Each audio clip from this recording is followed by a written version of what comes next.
मकर संक्रांती ते रथसप्तमी ह्या काळामध्ये तीळ खाण्याला खूप महत्व आहे. तिळगुळाच्या वड्या, तिळगुळाचे लाडू, तिळगुळाच्या पोळ्या हे खाणं खूप महत्वाचं आहे. पण ह्या काळामध्ये तीळ खाण्याला महत्व का द्यावे? तर ह्या काळामध्ये हवेमध्ये वाढलेला गारठा, त्यासोबतच त्वचेमध्ये आलेला कोरडेपणा, शरीरामध्ये वाढलेला वात ह्या पार्श्वभूमीवर तीळ हे महत्वाची भूमिका बजावतात. तीळ हे स्निग्ध आणि उष्ण आहेत. त्यामुळेच तीळ हे त्वचेला स्निग्ध ठेवतात आणि त्वचा चमकदार आणि मजबूत करतात. तीळ हे कॅल्शियमचा उत्तम सोर्स आहेत.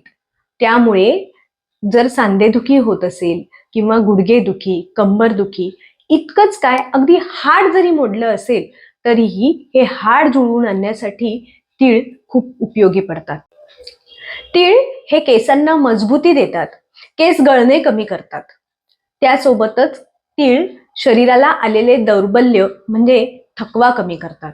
मुख्य म्हणजे ह्या काळामध्ये हवेतील गारव्यामुळे वाढलेला शरीरातला वात कमी करण्याचे काम तीळ खूप चांगल्या प्रकारे करते आणि म्हणूनच ह्या काळामध्ये तिळाचे सेवन फायदेशीर ठरते.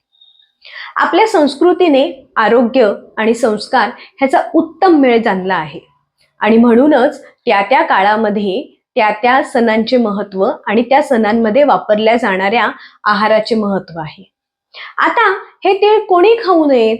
तर हे तीळ ज्यांना पित्ताचा खूप त्रास होतो किंवा ज्यांना लघवी वाटे किंवा संडास वाटे रक्त पडत असेल तर अशांनी मात्र हे तीळ उष्ण असल्यामुळे खाऊ नयेत. आता तीळ पांढरे खावेत का काळे घ्यावेत हे मात्र पुढच्या भागात बघूया.